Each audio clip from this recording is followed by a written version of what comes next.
week's episode of Boruto was Boringto. I'm only saying that joke because it's something that my roommate suggested. But in all honesty, this week's episode of Boruto Naruto Next Generations wasn't the most exciting episode of the series. Basically, we got a lot of big answers that we could have gotten in the previous episode of the series.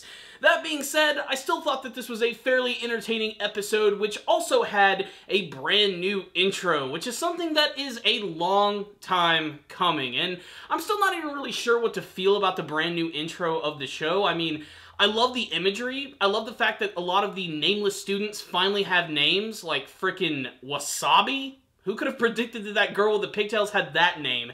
That, and I do like a lot of the imagery, like the fact that we get to see more of Kagura in action, and he's actually wielding the sword, which was used by Chojuro, which leads me to believe that we're probably going to see a little bit of that in this arc, and the fact that he's actually included in the imagery makes me think that this arc could go on a little longer than I originally proposed.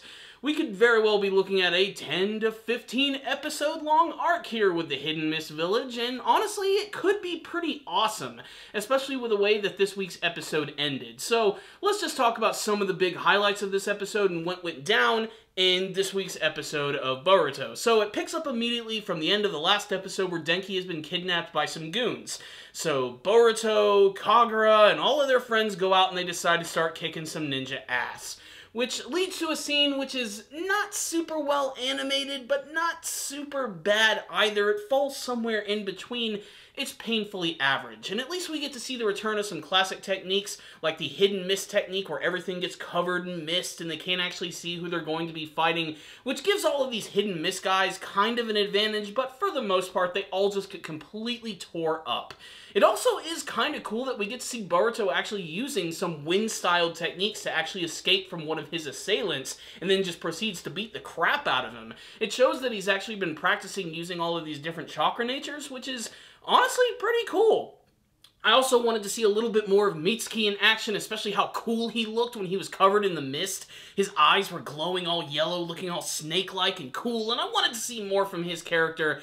And basically, they just end up beating these guys, that's it. And that's when we start to learn a little bit more about Kagura's background, because according to the leader of the goons, Hachiya, apparently Kagura Karatachi is the grandson of Yagura Karatachi, who is, of course, the fourth Mizukage and the former Jinchuriki of the Three-Tailed Beast.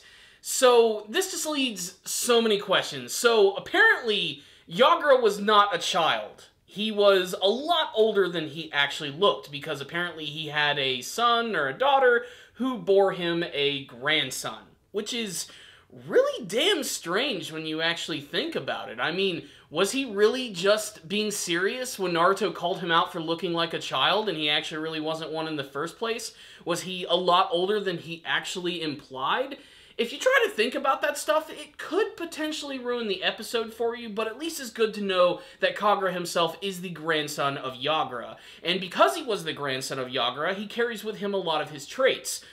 Case in point, mostly his bloodthirsty nature, and that's something that really frightens Kagura. Every single time he uses his sword, he sort of loses himself to this extreme violent side that he has no control over. And I do think that's a pretty interesting aspect of the character, despite the fact that it's not really breaking any new ground.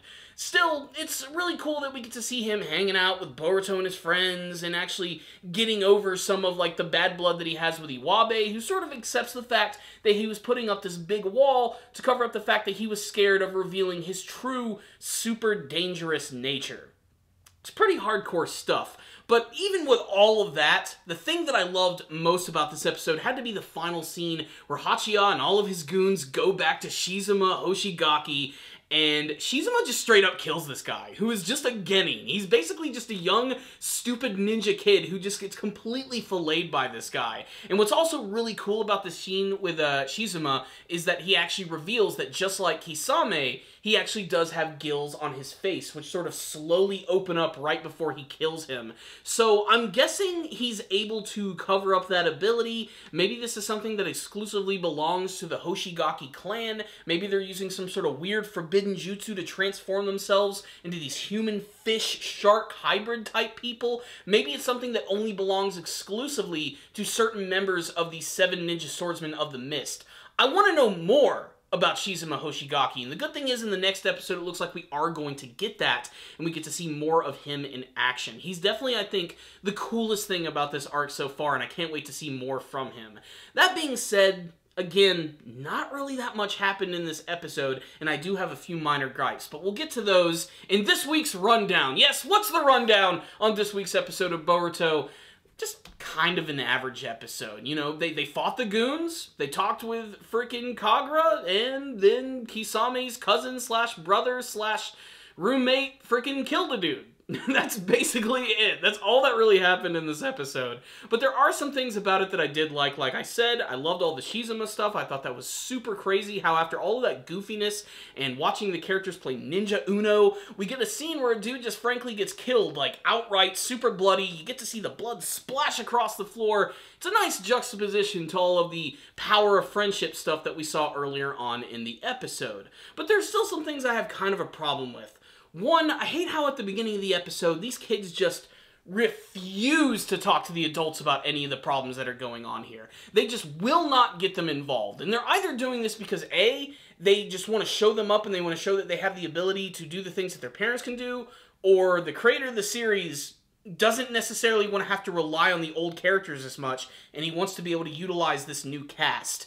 Maybe there's a third option in there that I'm not really seeing, but I do think it's annoying that they're never getting any of the adults here involved because they don't want to cancel the field trip. Screw the field trip. People are being killed, kidnapped, and attacked. Tell a freaking adult about what is going on. Then again, if they did that, it probably wouldn't be as fun, would it? That's really the main reason that they are doing it. You know, logic goes out the window. That being said, this still was an episode that had its moments. They were few and far between, but it's definitely an episode that is still worth viewing at least once. I know this has been something of a negative review from me, but honestly, in my humble opinion, this is a pretty average fun episode of Boruto, which is why I recommend it to all people who are continuing to watch the show. If anything, you'll get to see a brand new intro and an ending, which I completely forgot about. I'm not gonna lie, I'm gonna have to watch it again. I was mostly more interested in seeing the preview for the next episode because I just wanted to learn so much more about Shizuma Hoshigaki. So, as a score for this episode, like I said, it's a 3 out of 5. An average episode of Boruto, but definitely check it out at least once. Now, you heard my thoughts about the episode. I really wasn't gelling with it that much, but I'd love to hear your thoughts. Maybe you did love this episode. Make sure to tell me why in the comments section below, and tell me all your thoughts. If you liked the episode, you didn't like the episode, what did you think about learning that Kagura is indeed the grandson of Mizukage Yagura, and what do you hope to see from his story, his progression, and how it's going to tie into Kisame's weird, freaky family member, Shizuma? Tell me all your thoughts in the comments section. Thank you guys for watching this review. Make sure to subscribe to the channel for all things Boruto related, whether that be the anime version, the manga version, and I review a ton of other shows as well, so check those out on the channel. If you liked the video, give it a thumbs up. I'll see you guys next time, and as always, stay damn down, baby.